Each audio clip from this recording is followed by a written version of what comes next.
El cuadro titulado Monasterio de Poblet nos transporta al corazón de Cataluña, donde el monasterio se alza como guardián del tiempo.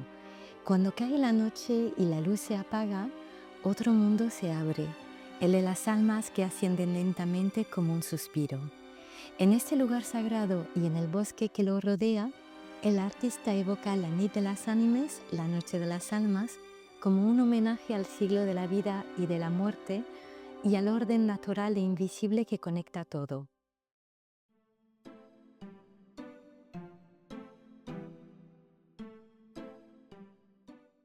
Es la nit de las ánimas, un poco, ¿vale? Es la noche de las almas. Es un poco esa noche mm, del monasterio, ¿no? Cuando el atardecer, por ejemplo, con esta luz, ¿no? Que baja la luz y entonces, ¿qué está ocurriendo? Pues que las almas del espacio empiezan a ascender lentamente, ¿no? Entonces, esa ascensión lo que produce es como esa relajación, ¿vale? En el monasterio. Mucha gente solo visita el monasterio de Poblet, pero el bosque de Poblet es súper importante, es una maravilla, es un espacio que da mucha tranquilidad y mucha energía, ¿vale? Entonces, yo me imaginé el monasterio no de día, sino de noche, ¿vale? Un poco como esta atmósfera que tenemos ahora, esa noche, y entonces aparece esa luz entre amarilla, verde, ¿vale? Y la cúpula celeste también se ilumina. Entonces, si se fijan en el cuadro, hay ocho símbolos, como ocho almas que suben, que es una referencia a la línea, a la numeración de Fibonacci, ¿vale? Del crecimiento del orden natural de todas las cosas. Y en el suelo también hay otra que hace la referencia, pues, o a la gente que se ha muerto o el nacimiento de una nueva. Es un poco ese sentido espiritual de todo lo que nos rodea. Y el Monasterio de Poblet es un sitio, pues para mí, la verdad es que es emblemático.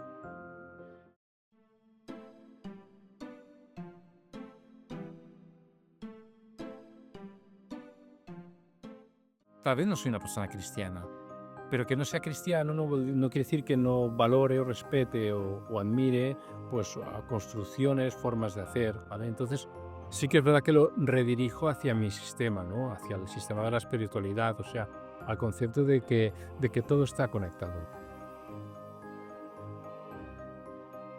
¿no? Esa hiperconexión que hay, esa, no sé cómo decirlo. El otro día estaba escuchando un señor que me gustó mucho porque habla de esa supraconciencia, ¿no?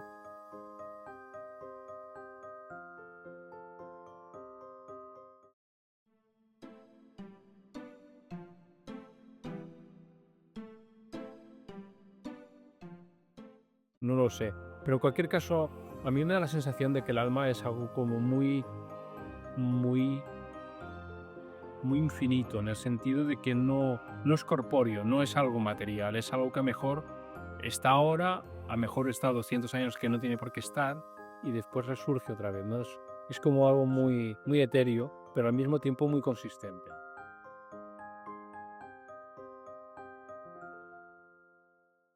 El cuadro de Richard crea una atmósfera envolvente y nos invita sutilmente a experimentar la espiritualidad más allá de las creencias, a percibir esta supraconciencia que nos une a todos, visibles e invisibles. En el silencio magnético del bosque y la majestuosidad del monasterio, todo parece conectado y nada desaparece del todo. La vida se transforma y se renueva. Quizás en esta noche de almas también nosotros podamos recordar que somos parte de este ciclo eterno.